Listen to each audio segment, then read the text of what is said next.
উপসভাপতিদেৱক স্মৃতি তৰ্পণ ইয়াৰ পিছতে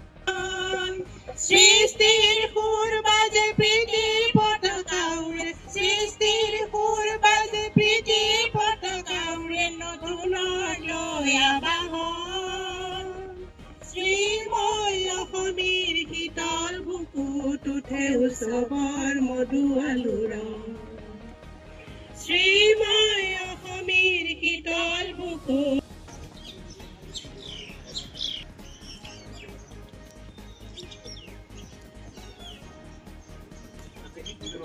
মোম দিয়ে জ্বলালে হল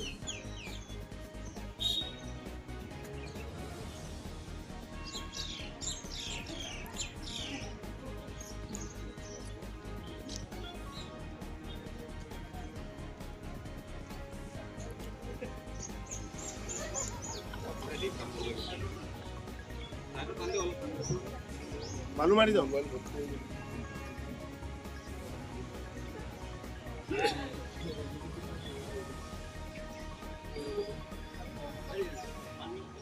বিহু উৎসৱত সহায় আৰু সহযোগ কৰি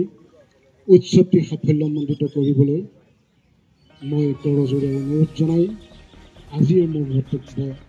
বক্তব্য ইমানতে সামৰণি তেওঁলোকৰ সুঁৱৰি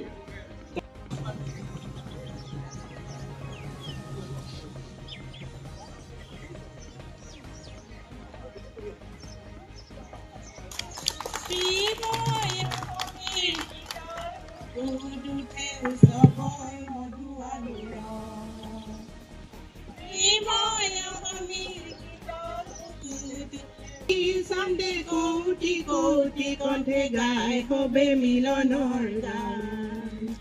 ওলাই সধি someday কোটি কোটি কণ্ঠে গাই হবে মিলন সৰগৰ ভৰা ৰূপে ৰখে ৰঙে ডিফু কেন্দ্ৰীয় বিহু সমিতিয়ে এইবাৰ 15 এপ্ৰিল 26 আৰু 27 এপ্ৰিলত তিনিদিনীয়া কাৰ্যসূচীৰে বিহু উৎসৱ উদযাপন কৰিবলৈ লৈছে আজি এই উৎসৱৰ প্ৰথম দিন আমাৰ ইতিমধ্যে পতাকা উত্তোলন প্ৰকৃতি সেৱা আৰু স্মৃতি তৰ্পণ হৈ গৈছে আৰু ইয়াৰ পিছতে আমাৰ কণ ল'ৰা ছোৱালী প্ৰথম শ্ৰেণীৰ পৰা নৱম শ্ৰেণীলৈকে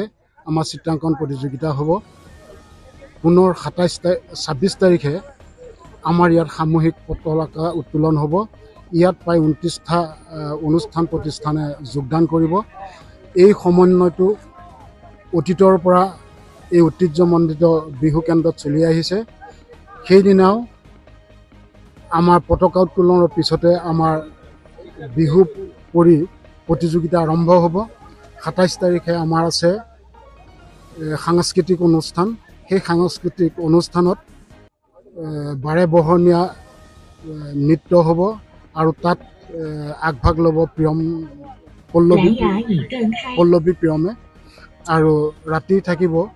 সন্ধিয়া থাকিব সাংস্কৃতিক সন্ধিয়া আৰু সেই সাংস্কৃতিক সন্ধিয়াত সুদীপ ৰঞ্জন মেধি আৰু নুৰি আলিচাই গীতৰ শৰাই আগবঢ়াব